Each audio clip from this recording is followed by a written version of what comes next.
कल्पना करें कि आपने सालों पढ़ाई में लगाए हों, सुबह 5 बजे उठते हों, अपने शौक छोड़ दिए हों, परिवार के कार्यक्रमों से दूर रहे हों, कोचिंग पर हजारों रुपए खर्च किए हों, साल दर साल परीक्षाओं की तैयारी की हो और फिर परीक्षा ही रद्द हो जाए, पेपर लीक हो जाए, भर्ती प्रक्रिया टल जाए, एक नौकरी के लिए लाखों आवेदन आ जाए।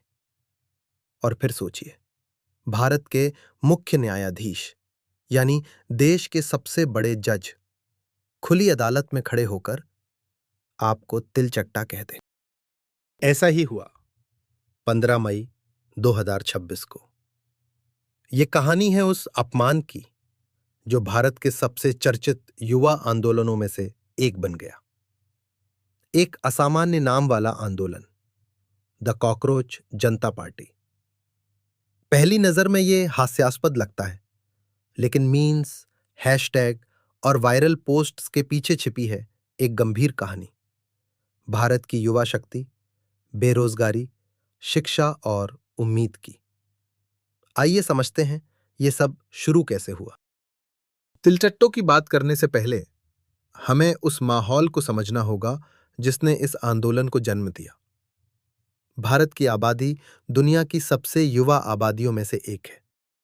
हर साल लाखों छात्र डिग्री लेकर निकलते हैं, लाखों सरकारी नौकरियों की तैयारी करते हैं, लाखों सपने देखते हैं, डॉक्टर बनने के, इंजीनियर बनने के, सिविल सेवक, बैंकर, शिक्षक और पेशेवर बनने के।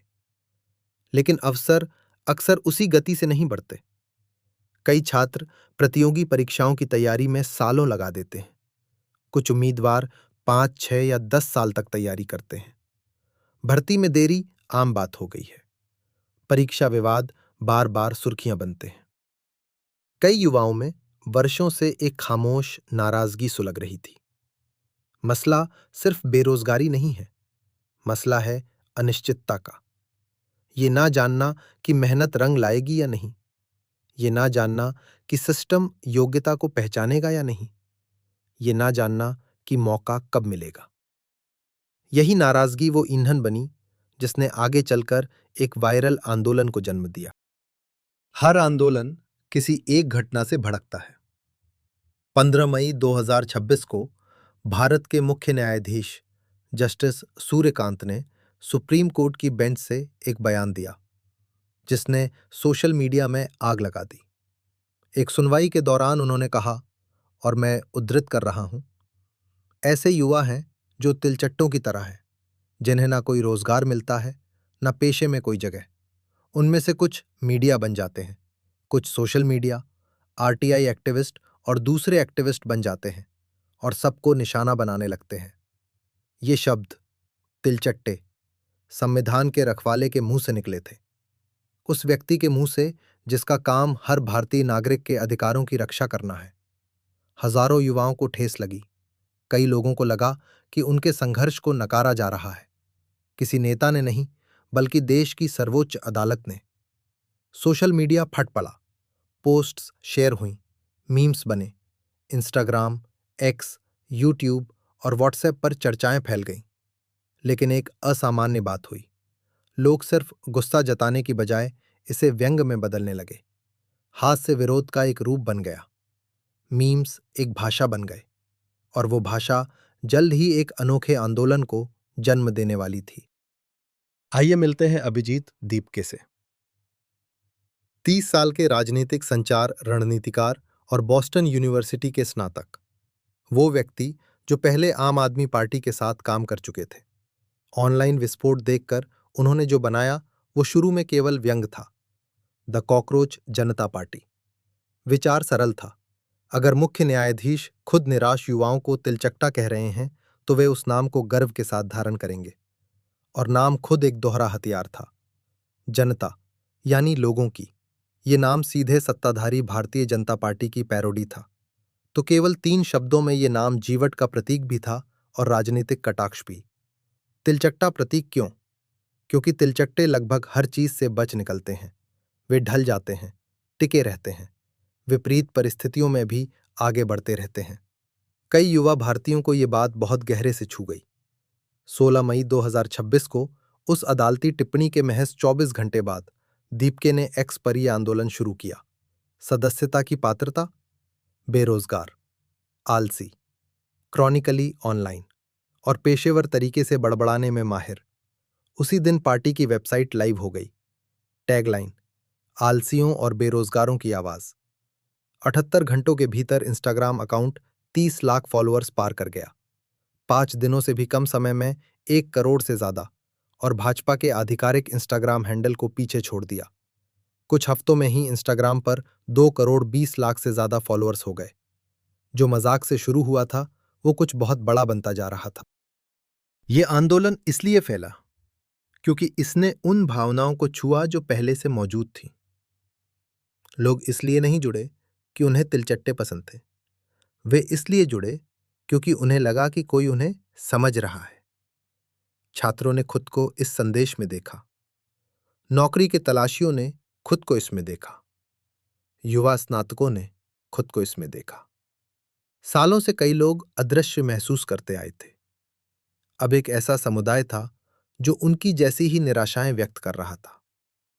इंटरनेट ने सब कुछ और बढ़ा दिया।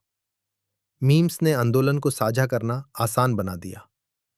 हास्य ने कठिन बातचीत को आसान बना दिया। और सोशल मीडिया ने सबको एक आवाज दी। बड़े राजनीतिक नेताओं ने भी ध्यान दिया। समाजवादी पार्टी के प्रमुख अखिलेश यादव ने आंदोलन का समर्थन किया। तृणमूल कांग्रेस की महुआ मोइत्रा और कीर्ति आजाद सार्वजनिक रूप से इसमें शामिल हुए। इस आंदोलन ने एक समानांतर संगठन भी बनाया, cockroach students union of India, जो विशेष रूप से परीक्षा अनियमितताओं, नीट पेपर लीक और छात्र अधिकारों पर केंद्रित था। यह आंदोलन अब किसी एक व्यक्ति का नहीं रहा था। यह सामूहिक निराशा की अभिव्यक्ति बन गया था। हर बड़े आंदोलन की तरह कॉकरोच जनता पार्टी को भी समर्थन और आलोचना दोनों मिले। समर्थकों का मानना था कि इसने असली मुद्दों को उजागर किया। उनके अनुसार इसने युवाओं को बेरोजगारी, शिक्षा सुधार, नीट पेपर लीक और भर्ती में देरी जैसे विषयों पर बोलने का मंच दिया। आलोचक असहमत थे। कुछ ने दीपके के आम आदमी पार्टी से पुराने संबंधों की ओर इशारा किया और सवाल उठाया कि क्या ये वाकई जन आंदोलन है या विपक्ष द्वारा पोषित एक व्यंग अभियान। कुछ ने कहा कि सोशल मीडिया के आंदोलन ध्यान तो खींचते हैं लेकिन स्थायी बदलाव नहीं ला पाते। और कुछ ने पूछा, क्या वायरल लोकप्रियता सार्थक सुधारों में बदल सकती है। दोनों पक्षों ने महत्वपूर्ण बातें उठाईं, क्योंकि इतिहास बताता है कि कुछ आंदोलन उतनी ही तेजी से गायब हो जाते हैं जितनी तेजी से आते हैं, लेकिन कुछ दीर्घकालिक परिवर्तन की नींव बनते हैं। जो तय है वो ये है, 6 जून 2026 को कॉकरोच जनता पार्टी स्क्रीन से उठकर सड़कों पर आ गई। नई दिल्ली के जंतर मंतर पर, भारत की सबसे प्रसिद्ध विरोध स्थली पर, सैकड़ों युवा तिलचट्टे के मुखौटे पहनकर हाथों में घिसी पिटी परीक्षा गाइड लेकर पहुंचे। दीपके अमेरिका से वापस आए और रैली का नेतृत्व किया। समर्थकों से कहा, तिलचट्टे कभी नहीं डरते। इस आंदोलन का भविष्य अनिश्चित है, लेकिन इसकी पहली ऑफलाइन परीक्षा शुरू हो चुकी थी। असली सवाल ये नहीं है कि कॉकरोच जनता पार्टी टिकेगी या नहीं। असली सवाल ये है, लाखों लोग इससे क्यों जुड़े। ये भारत के युवाओं की चिंताओं के बारे में क्या कहता है। एक व्यंग्यात्मक आंदोलन कई पारंपरिक अभियानों से ज्यादा क्यों गूंजा। शायद जवाब सरल है। लोग सुने जाना चाहते हैं। लोग अवसर चाहते हैं। लोग न्याय चाहते हैं। और जब देश का सबसे बड़ा जज उन्हें तिलचट्टा कहे तो वे गायब नहीं होते, वे संगठित हो जाते हैं। इतिहास में बड़ी बातचीत अक्सर अनोखे तरीकों से शुरू हुई है। कभी भाषणों से, कभी विरोध प्रदर्शनों से, कभी किताबों से और कभी मीम्स से। कॉकरोच जनता पार्टी आगे चलकर एक शक्तिशाली युवा आंदोलन बन सकती है, या ये इंटरनेट के इतिहास का एक दिलचस्प अध्याय बन सकती है। लेकिन एक बात तय है, इसने भारत के युवाओं की आकांक्षाओं, निराशाओं और भविष्य को लेकर एक जरूरी बहस छेड़ने में कामयाबी हासिल कर ली है। एक बातचीत जो एक जज के अपमान से शुरू हुई और 2 करोड़ 20 लाख आवाजों में बदल गई। हम अभी भी यहां हैं। तो आप क्या सोचते हैं? क्या कॉकरोच जनता पार्टी एक सार्थक आंदोलन है या बस एक और वायरल ट्रेंड? हमें कमेंट्स में बताएं और द ट्रेंड थ्योरी को सब्सक्राइब करना ना भूलें। ऐसी कहानियों के लिए जो हमारी दुनिया को आकार देने वाले ट्रेंड्स को समझाती हैं।